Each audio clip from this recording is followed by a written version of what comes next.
தொப்பி வியாபாரியும் குரங்கும் தமிழ் கதைகள். ஒரு ஊரில் ஒரு தொப்பி வியாபாரி இருந்தான். அவன் கூடை நிறைய வண்ண வண்ணமான தொப்பிகளை வைத்திருந்தான். அந்த கூடையில் நிறைய தொப்பிகளை நீண்ட தூரம் எடுத்துச் சென்றான். எப்போதும் ஒரு மென்மையான ஒரு தொப்பியை தன் தலையில் அவன் அணிந்திருப்பான்.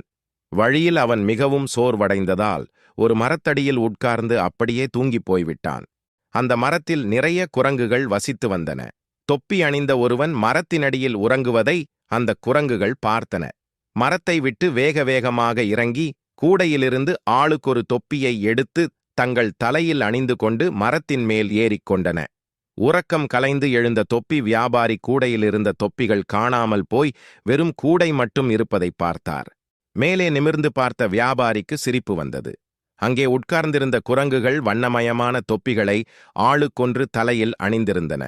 இதை பார்த்த தொப்பி வியாபாரிக்கு ஒரு யோசனை வந்தது. உடனடியாக தன் தலையில் வைத்திருந்த தொப்பியை எடுத்து தரையில் வீசினார். இதை பார்த்த எல்லா குரங்குகளும் தங்கள் தலையிலிருந்தும் தொப்பியை எடுத்து தரையில் வீசத் தொடங்கின.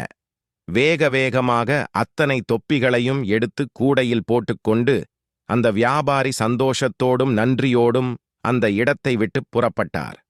Thank you for watching. Share, like, and subscribe.